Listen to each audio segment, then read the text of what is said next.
Eto mga ka-RSP, tuloy po ang takutan pero this time, handa na ba kayong maranasan ang kakaibang kombinasyon ng takot at pagkain? Dahil isang vlogger ang may kakaibang trip sa kanyang mukbang videos. Kilalanin po natin si Boss Rino at ang kanyang creepy mukbang videos. Panoorin po natin ito.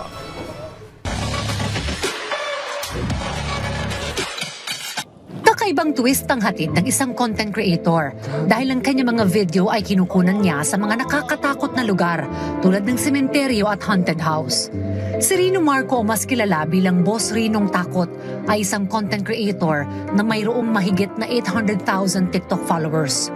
Kilala siya sa paggawa ng mga videos na madalas niyang kinukunan sa mga creepy places.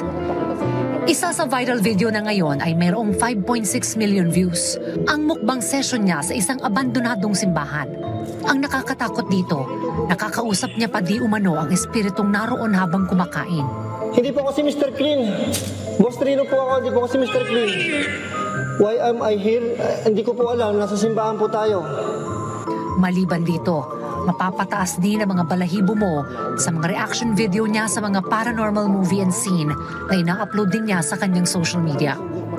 Nakakatakot man at kakaiba ang content ni Boss Rino, sinisigurado naman niya na naibabahagi niya ang mga kwentong bumabalot sa bawat lugar na pinupuntahan niya. Ito live via Zoom, kasama natin ngayong umaga ang content creator na si Rino Marco o mas kilala ng kanyang TikTok followers bilang Boss Rinong Takot. Good morning, Boss Rino. Ayun, good morning po. Okay, well, sir, saan nanggaling itong ideya na gumawa ka ng mga mukbang videos sa mga nakakatakot na lugar, kagaya ng mga haunted house, cementerio? Saan mo nakuha itong idea na to, sir? Kasi nung una po akong nag-umpisa mag-content creator, tinry ko din po yung mukbang na content. Then after a year na hilig ako sa horror, nag-try ako magpunta sa mga abandon, parang ghost hunting or mag-explore sa mga haunted house or abandoned na place. So naisip ko na para hindi sayang yung pagpunta ko doon sa mga abandon kasi ang lalayo kasi ng mga pinupuntahan ko katulad ng Baguio, La Union.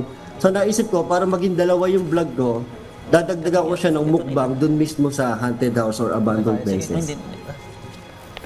Boss Rino, gaano katagal mo na bang ginagawa itong mga content mo na nakakatakot at pagmumukbang? Mag-iisang taon ko na ginagawa itong pagmumukbang sa mga haunted house at abandoned places. Okay, etong tanong ngayon ikaw ba'y naka-experience na ng paranormal activity na pangyayari habang nagmumukbang? Ito ba'y na-capture na ng video sa mga content mo? Meron na po akong mga na-captured na hindi naman na-captured na nakita yung mga espiritu or multo. Pero yung mga paramdam po na katulad dun may mga nagsasalitang babae, may mga parang hangin na dadaan sa likod mo. Tapos may mga parang shadow figure na nasa gilid lang ng mata mo nakikita. Tapos pag tinignan mo parang bilang nawawala. Tsaka sa mga video, marami talaga mga audio na maririnig mo na nagsasalita at napaparamdam sila.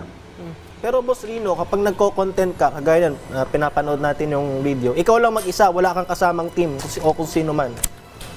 Meron akong kasama, minsan sa video, yung mga kaibigan ko din content creator. Pero meron din akong mga nagso-solo lang akong nagpupunta sa mga abandon at nagbumukbang. So pag solo, mas matindi talaga yung takot. Ano ba yung mga kinakain mo tuwing nagmumukbang sa mga haunted places? Actually, yung mga kinakain ko lang yung mga nabibili sa daan kasi pag pupunta ako sa abandoned place nga malalayo, so hindi na ako pwede magluto dito sa bahay, baka mapari. So yung mga nadadaanan ko nila, yung mga lechon manok, yung mga crispy pata, mga street food, isaw, yung mga ganun lang po. Okay, baka nainggit yung multo, no? Pag ganyan ang kinakain. Well, anyway, sa lahat ng mga creepy places, so yung nakakatakot na lugar na pinuntahan mo, ano yung pinaka-nakakatakot at ano yung pinaka-malakas yung naramdaman mo na presensya ng isang entity? Yung pinaka nakakatakot kong napuntahan is yung Villa Epipania sa Pampanga. Then, may isang kwarto doon, kasi ano yun yung Villa Epipania po ay isang parang lumang-lumang mansyon.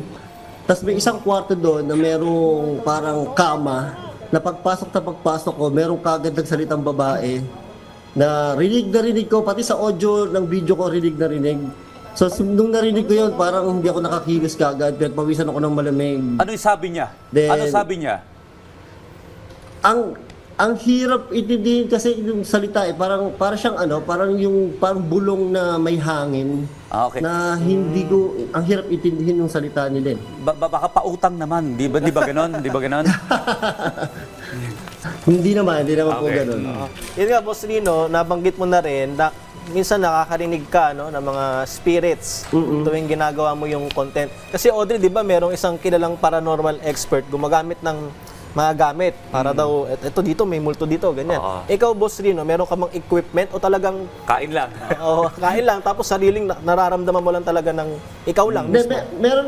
Meron kasi akong ginagamit yung application lang sa phone, yung Ghost Tube. Ghost tube. Oo. Actually, hindi ko alam kung accurate yun. Nagsasalita kasi yun pagka nandun ka sa haunted house, parang nakaka-detect siya ng something. Hindi ko alam kung gaano ka-accurate yun, pero minsan pagka nandun ka sa haunted house, minsan parang kinakausap ka talaga ng application na yun na nag-iiba-iba pa ng boses. So, mas lalong nakakadagdag ng takot ko pagka ginagamit ko yun. Minsan pag umaatin tayo ng burol, may tinatawag na pagpag. Oh. No, Pagpag. pupunta ka muna sa ibang lugar. Pero ikaw, dahil ikaw galing ka sa mga haunted house o sa mga sementeryo, pagkatapos ba nito, diretso uwi ka na o nagpapagpag ka rin? Ay, hindi po. Hindi po. Nagpapagpag ako. Takot ako, baka sumunod sa bahay yung mga multo eh. Kailangan 100%, hindi pwedeng hindi ako magpapagpag. Kailangan ko magpagpag kasi yun nga, di ba, parang pamahiin yun na baka daw sumunod sa bahay pag di ka nagpagpag. Oo nga. Boss Rino, meron ka pa bang mga nakakatakot na lugar na gusto mong puntahan? Actually, dito sa Luzon, napuntahan ko na lahat. So, may pinakagusto kong puntahan sa Japan kasi pag nanonood ako sa YouTube ng mga nakakatakot, sa Japan yung nakakatakot na mga haunted house na napanood ko. So, yun yung gusto sanang puntahan. Sana this year, next year or this year, mapuntahan ko yung mga haunted house sa Japan. Okay. Para sa mga ka-RSP natin, please invite everyone to follow you sa inyong social media. Ano po ba yung social media accounts ninyo, sir? Ayon sa mga nanonood, ang social media ko po ay Boss Rino sa YouTube, TikTok, Instagram, at saka Facebook. Pakipalo po ako. Yan, panoorin natin ang mga content ni Boss Rino. Paparating pa yung Halloween. Meron ka na bang inihandang content para sa Halloween? At special episode mo. Oo. Meron na. Pero ine-edit ko pa siguro siguro October 31 ma-i-upload ko na sana. Kasi Sakto. ine-edit ko pa. Ayan.